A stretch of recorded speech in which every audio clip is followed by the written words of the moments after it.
Hello and welcome to Talk a Good Game. On Boxing Day, it's just finished. Bournemouth 3, West Ham 3 with loads of talking points, lots and lots. So we're going to whiz through the 90 minutes and have a quick discussion about each one, as well as what we thought went right for West Ham, what went wrong. It didn't take long for West Ham to get off on a good start. With 7 minutes in, Ginger Pelly at the near post from a corner from Alan Creswell. Charlie, is this how easy it is that quite recently we've been seeing our corners get cleared by the first man, and finally someone decides to go to the front post and we score from it? Yeah, it was mad that finally we've seen one of those corners actually work out for us. It was so simple. He lost his man as if it was nothing. Like, he just walked past him essentially and headed it in. It's you just put a guy there, and if you do happen to only hit the first man, then at least they're going to get some sort of chance. And the fact that you don't do it more often is just mad to me. 15 minutes then, Josh King missed his first good chance. A good ball in by Callum Wilson from the right-hand side. Then on the 19th minute, Andre Ayew decided to miss his good chance after a good play by Masuaku. 21 minutes, King went close again after Zabaleta lost the ball out on the right flank. And then 29 minutes, Charlie 1-1. Dan Gosling, good free kick. Ake, well, I'll tell you why I think went good here. But 1-1, very deserved equaliser for Bournemouth, would you say? Oh, big time, big time. They were the better side up until that point. They were creating more chances than us. They were playing better than us in all aspects, really. I think it was poor defending on our part. Gosling was getting marked, I think, by Cresswell, and it's not even like Ginge lost his man for it. It's not even like he lost whoever the defender was. The defender lost him. He just got lost facing the wrong way.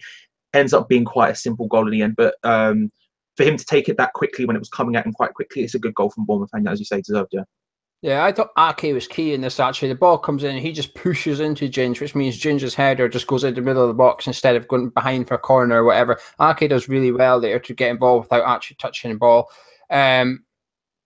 Bournemouth, though, I thought were fantastic for that first half hour. They were really unlucky. You could tell it was just a side that were in poor form. They were missing their chances. A better side should have taken. To be fair, though, we were 1-0 up, and Ayew should have made it 2-0 when he got his chance in. And then the first big talking point, there's two big talking points, and this first one coming in the 31st minute. Francis is high foot on Kiate. Charlie's watching the ball come over his shoulder, but the reality is he studs Kiate in the face. Yeah, I'm not going to act like he meant it at all. He wasn't looking. But when you putting your foot up that high, you have to be aware of your surroundings, and he just wasn't. He was looking the other way, so he clearly doesn't know that Kiate is there.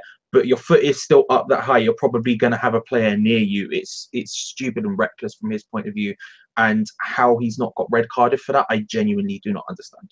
No, me neither. The referee's had a nightmare here, but so is the fourth official, actually. It's a bit geeky. I've just finished reading Howard Webb's autobiography because I quite like reading people's autobiographies that's involved in football. I've read Howard Webb's, actually. It's quite good to get an insight into refereeing. And he was saying about how some of the big calls he's ever made in his career come from the linesman or the fourth official, where someone's gone into his earpiece and said, you need to do this. The fourth official, it's right in front of him, as well as the referee.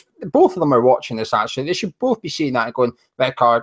How they haven't got that as a red card, I don't know. He doesn't just kick the ball. He kicks the ball, but he leaves his foot up. I think he almost knows what he's doing to an extent. His foot stays in the air for, it's only a second, but that's a long time once you've kicked the ball. It's a long time to leave your foot up there. So how he stayed on the pitch, I don't know. But there's another one, Charlie, which we didn't really see until this point happened, and that is Josh King. It looked like he struck Obiang in the face not long before that. Was that a red card for you, or was that... Do you think it was Josh King turning and just accidentally clipped him, or do you think he meant to almost punch him? I actually missed that one, but people whose opinion I trust say it was definitely a red card. So, but I actually missed that one. I looked away for a split second and missed it. I think it is a red card again. He's very lucky because not only is this one, he'd done one or two previous to that where, well, I think it was Wilson left his arm in on, I think it was Kiate, but yeah. Wilson and King were sort of leaving their arms in. And this one, it looked like Wilson's turned around and clumped Obiang in the face for some reason off the ball. He's very lucky to get away with that. In the 43rd minute, though, Lanzini had a decent chance. It went well wide. Half-time, 1-1, Charlie. What was your thoughts on the first half overall? I thought we were lucky. If I'm honest about it, I thought Bournemouth were a much better team. It shows why I think they won't go down. They were creating a lot more better opportunities than us. They were consistently creating better opportunities than us. I think if on a different day, in a different form, like they were horrendously out of form coming into this, as well as being a relegation candidate. if they were playing any better, Josh King is putting away both of those chances, let alone missing them both. And so I thought we were quite lucky actually going in that it wasn't worse than it actually was. Yeah, I thought we were poor. Well, it's not just we were poor. I thought Bournemouth were good. I think it's both. Zabaleta he got targeted today, just like he did last weekend. I felt a bit sorry for him because he was up against Fraser and Smith. Now, I think Adam Smith's one of the best right backs in the league for Bournemouth. He started left back today. I thought that was a bit strange. Then I realised quickly why, because him and Fraser were getting at Zabaleta. Both of them, Zabaleta was out there on his own. He had no help whatsoever. However, Zabaleta continuously made fouls. He was all over the shop today. That was our weak spot. But we had to do changes, and this is what I keep saying this. Moyes had to change something at half-time. Striker on the pitch and change something. The centre of the park was, again, AWOL with Obianchi in there. Zabaleta was struggling completely. He either needed support or needed taken off. It was one of the two, but he didn't either. And how you can go 45 minutes of being the second-best team to a team in such poor form as Bournemouth and not change anything, but expect something different in the second half is beggars belief, really. But 56 minutes, Charlie, I think this is where everybody went, well, this was coming. This is what happens if you don't make changes, because it went 2-1 up. Corner, good crossing by Lewis Cook. Ake header. I don't know if it was a header. Ake ended up putting the ball in the back of the net, 2-1. Was that deserved as well? Yeah, because it wasn't... Because even if you don't make changes at half-time, which we should have done, and I completely agree, I think we should have done, the team has to come out with a different mentality and a different mindset and actually you wanted to see them shift up a couple of gears, run faster, run harder, make more chances, do anything. And they came out looking exactly the same, and Bournemouth just piled on the pressure again. It was almost like the half never ended. It was ridiculous that was the mindset coming out. They walked out. There was no heart really in that team. Up until the very end, it looked like we didn't really care. So Bournemouth 100% deserved that, in my opinion. 59 minutes, David Moyes did what he did against Newcastle after started getting beat. I'll just chuck on a couple of strikers. On came Andy Carroll and Hernandez for Ayew and Pedro Obiang. 69 minutes, Arnautovic went wide after Carroll won a flick on, and Hernandez cut across the face of the goal. 78 minutes, Rice came on for the struggling Zabaleta, and then it was 2-2, Charlie. A little bit of luck, but when you're in the form, whether it's West Ham or Bournemouth, you need a little bit of luck. Yeah, and up until that sort of time, again, we looked like we didn't really care and we didn't really want it. And then all of a sudden, I guess we just gave up having a midfield again. Chaku Kouyaté was the only defensive one there. And so the long balls actually made sense. We didn't want to play through the middle. And that's where it came. Long ball came over the top. It was lucky that he slipped over, that Begovic slipped. But let's be honest about it. Arnautovic made his luck by harrying, by pressing, by pushing, and that's why you want him in that position, as opposed to Andy Carroll can try and push and run about, but it's not his game, and it's not really Hernandez's game, whereas Arnautovic has that pace and power to do it. And so he makes his luck, although, you know, thank you, rain and all that stuff, we do have to think Arnautovic did actually put the effort in, even if I don't think we entirely deserved an equaliser. I think he put the effort in, so... 3-2. Well, West Ham thought we won it. We thought we won it right at the death there. 3-2. Masuaku did one of his another runs again. To be fair, I thought he'd done a couple of decent balls in the first half, etc. But he did his best cross of the game, straight to the back post. Hernandez shot, come off Begovic. Could he have done better? Possibly. Fell to Arnautovic, banged it in. Charlie, did you think it was a case of 3 points? We'll go off with it a little bit, but we'll take that and we'll head back up to London? It didn't feel done at that point. I think for me, it felt like there was still more to come. It was, if that was third goal was 5 minutes later, then I would have been like, perfect, brilliant. We've somehow managed to get 3 points out of that undeservedly. But because it was so early, it just felt like the game was getting more and more stretched. And like I say, we'd given up on midfield, so it was just going to end up being end-to-end football. So I felt like there were more coming, whether it be for us or for them. I wasn't 100% certain, but I certainly didn't feel like the game was over at that point. Well, over it was, because this is a big talking point. Bournemouth had a very last-minute opportunity. Ake's header, was it going in? Debatable, but he heads it towards that back post. It comes off Wilson's arm, who is in an offside position as well, into the back net. Now, originally, up went the flag. Lino said no goal. Referee Blue said no goal. However, he went over and had a chat. Then he ended up awarding it. What's your opinion on the whole debating at the end of the game? We need video referees. The only way to solve a problem like that is video referees. It's such a slow, like, I wasn't 100% certain what had happened, and I'm watching it like through a television screen. I'm not even 100% what happened until we saw a super slow-mo replay 2 or 3 times. And even then, it's not the most conclusive of things that's ever existed in the world. So for me, I think it just highlights the fact that we need video referees. I'm not going to blame either the linesman or the referee or anything like that. I just think the fact of the matter is when you play a game like this, it comes down to human error sometimes. And in this case, unfortunately, we felt the brunt of it, whereas they haven't. But as I just said before, Charlie, the referee says he sometimes relies on his fourth official linesman. Now, in this case, the linesman's flagged, and it's turned out to be the right call by this linesman. He's flagged and said, no, this is not a goal. Whether he's giving it for the handball or the offside or both, he's saying this is not an out. Now, my theory is he's flagged for offside, and Bobby Madless thinks, from his viewpoint, doesn't think Wilson's touched the ball. So he's gone over and said, has Wilson touched the ball? Because if he hasn't, it's a goal. But if he has, he's off. Sorry, I think he's gone over and said, why have you disallowed this? Because if you're giving it for Wilson, I don't think Wilson's touched it. Therefore, it's a valid goal. But Charlie, you just said you can't blame the referee there. But how can that referee? And you also said it's not conclusive or whatever. But how can that referee make such a bold call? He must have to be 100% certain Wilson's not touched that ball in order to overrule his linesman there, who has the best vantage point. I wouldn't say you can't blame the referee. I said I'm not going to in this instance because I think there is some element of doubt. Unfortunately, their job is ultimately that it comes down to a pure decision on his point, and he has to make a call one way or the other. I agree with you. I think it's who you give the benefit of the doubt to. Do you give the benefit of the doubt to the defending team or do you give it to the attacking team? And if he goes across and says, well, I don't think he touched it, and then the linesman said, I don't think he touched it. And of course, this is pure conjecture. We don't know the conversation. They kept blocking their mouths and can't tell. But if they're both saying, I don't think he touched it, then there's no reason for it not to be a goal. And so in his head, he has to make a decision. Unfortunately for them, I think refereeing is a super hard job. It's a really, really hard job because you have to make conclusive and definitive decisions consistently throughout a game with very, very, very little support from those around you and the people above you. So it's an incredibly difficult job, which is why I'm not going to go ahead and blame him. But I do think it was the incorrect decision. Yeah, it's a difficult job, but he's made it even more difficult for himself by overruling his linesman. His linesman obviously feels it's offside. That's why his linesman's flagged. Now, the easy thing to do would almost be to pass the buck onto your linesman and go, yep, offside. And if it's wrong, it's the linesman that cops it, really. What Bobby Madley's done is taken the buck off the linesman and put it on himself and got it wrong. Now, the only way I still think he cannot overrule that decision unless he's 100%. And he can't be 100% because he's got it wrong.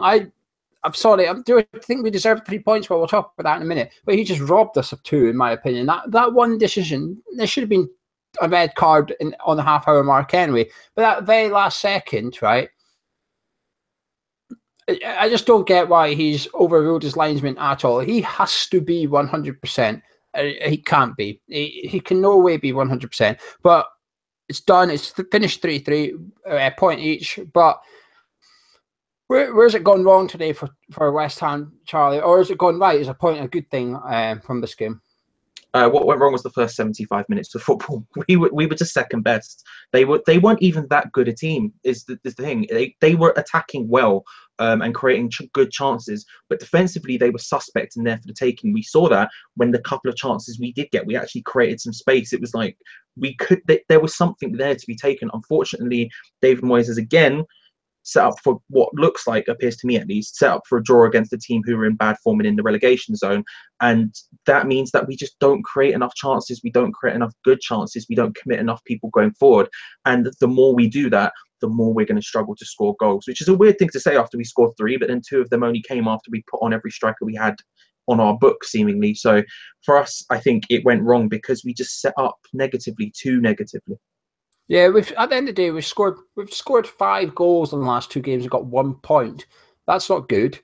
Anyone that scores 5 goals in 2 games should be picking up at least 4 points out of that, at least. So, it's almost like we have to score 3 just to get a point from a game just now. This is not good.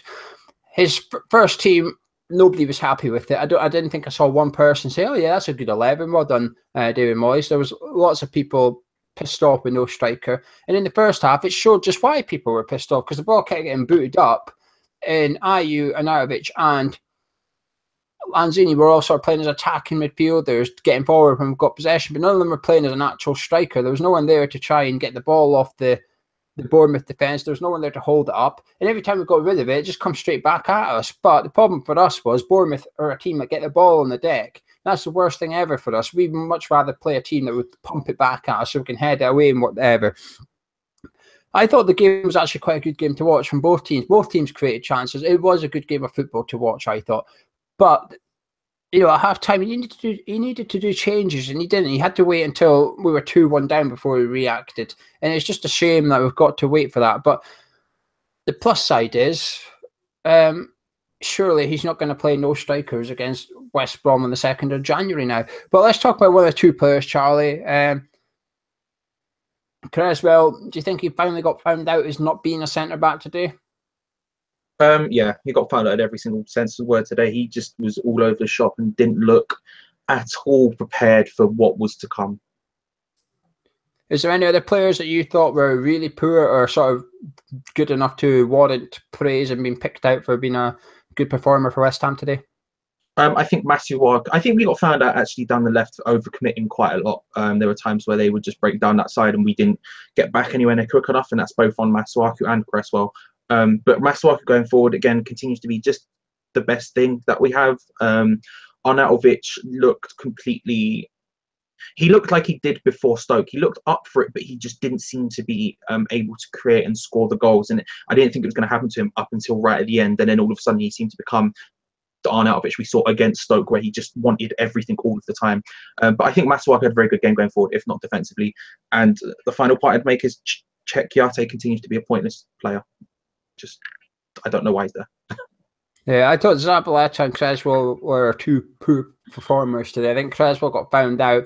I think Zabaleta was targeted, and they did it really well, actually. They put someone that's going to graft up against him, and he's really struggled, Zabaleta, really badly. And we were, with respect, we were playing Bournemouth, not Man City, and he really... I thought Hernandez looked good when he came on. Arnautovic, I thought, was missed Antonio in the first half, actually. There's a few times Arnautovic ran, and Ayew ran too, but Ayew's just not fast enough. He's just not fast enough to keep up with Arnautovic. And by the time Ayew got there, the ball had already been passed across the face of the Bournemouth back line. So I think he needs someone else up there. But if that was Arnautovic's poorest game for a few games for us, but he still scored 2. So that's a massive positive. My worry is going to be a strange one. When Carlo come on, he won a couple of headers and he did a decent half volley from outside the box. I worry that's enough to warrant a start for the next game. I do think Damien Moyes is itching to get a reason to get back in that team. I think winning that 2 flick-ons is probably going to be enough for him to go, yeah, when you go. But I'll tell you what, there's one guy I thought was brilliant, but I'll keep him. Charlie, any final words on the game overall before we do our man of match? Yeah, I think just to bring up that Carroll thing again, the second that second goal went in, I was literally tweeting, Carroll is going to come on now, watch my words. And as I say that, I see the screen, Carroll getting ready to come on. But I don't think he's going to start just because he doesn't fit the way, or this formation. If we change formations, then he's starting. There's no way Moyes isn't going to start him. But I think with this current system, he won't start just because he doesn't fit. Like you say, he's not quick enough. He's not the Antonio or the Arnautovic. He's just not quick enough to do it. And I think the fact that he's playing Ayew there and playing Hernandez there and all these other people shows that he's trying to figure out a way to make this system work. Unfortunately for us, I don't think this system can work against teams around us. More than happy to play it against the big teams. I've said this previously. I'm more than happy to play it against the big teams, set up shop to flip and defend and just annoy them. I'm more than happy with that. Let's chill. Let's go. Against teams like Bournemouth, Newcastle, West Brom coming up, the teams that are around us and we need to pick up victory against, we can't set up so defensively. We're giving away attacking intent to defend, and today showed that we're not good enough to defend to do that. We just can't continue like this. We have to show more attacking intent in the future games. Otherwise, we're going to continue to flounder and continue to be in and around that relegation zone. Yeah, I think, to sum mine up, I think we were robbed of 2 points by the official today. Well, actually, I say official, one official, Bobby Madley. It's not the whole team, but the fourth official should be speaking up for that red card. But that linesman got his call spot on. He got his job bang on when it mattered at the very end there. Referee overruled him. However, I'm not sure we deserved all 3 points. I don't think we were better than Bournemouth today. I think a draw would be the fair result overall. But I think it's naive to start the same tactics against Chelsea and Arsenal and City as it is to start the same tactics against Newcastle and Bournemouth, 2 teams that were in the bottom 3 when we played them. They had something like 3 points between them in their last 16 games. and we've got 1 point out of those 2 games. It's not good enough. It's just a bit. It's frustrating, and it just sort of delays. It's a bit like what was under Bilic. We'd win one, lose one, and it sort of just delayed everything. It was sort of, well, are we recovering? Are we not recovering? Are we not? And this is what this has done today. We just sort of roll on to West Brom. We'll win that, and we'll lose the next one. It just stumbles on, and it's sort of like we'll always be on the edge of just not quite hitting any good form or bad form. But we got a point. I would probably might have took a point before today, all in all, if he'd offered it to me. But Charlie, man of match time. Are you going to give anyone a man of match award? Probably Masuaku. He's just too good going forward. No one can stop him going forward. Like, the defenders were struggling with it. We see it game in, game out. When he is in full force, whether it's sprinting around them, he just consistently gets past players and puts in really decent crosses. And it's just a shame that we don't have the players around him working to fit him best and get the most out of him. Because if we did, we would be a lot more dangerous than we are today. So Masuaku. One credit I'm going to give David Moyes. Before the game, he made a massive call. He dropped Winston Reid, put in James Collins, and that's my man of match. I thought he was brilliant today. I thought against Wilson and King, I thought he would be getting skinned quite a lot. I did think he was going to struggle. He got the goal, and he was a captain today. And there was various points where, even at the full-time whistle, everyone ran straight to Madley. He jumped in front of the referee and turned around and said, "Nope, everyone go away." And then he had a conversation with him rather than just shouting and screaming in his face. He had a conversation with him and told the rest of the team, "Bugger up." That's what we missed against Newcastle, that leadership. We had it today in James Collins. I thought he was really, really good. I'm not his biggest fan. I'm quite critical of him, actually. But I thought he was good. But you guys at home, let us know what you thought. Is it 2 points dropped? Is a point gained? Who was your man of match? Did anyone impress you? Did anyone come under a lot of criticism from your viewpoint as well? Drop a like on the video if you enjoyed it, and subscribe if you're new around here. We've got West Brom on the 2nd of January, so we're doing the boats for them. Because it's Christmas, we've decided to make it £1 entry for everybody. So kids, adults, doesn't matter. It's just £1 to get in. The link for the boats will be in the description below. Myself and Gonz will be back with a cup of tea in the next 2 or 3 days, discussing all the new transfer links, such as Alfie Mawson, Key. And there must be other players that I missed so far, we've not discussed already, but make sure you come back for that. But anyway, thank you, Charlie. Thank you very much. Thank you for everyone for watching. I hope you've enjoyed your Christmas. Not quite 3 points for West Ham today, but hopefully we'll go one better against West Brom.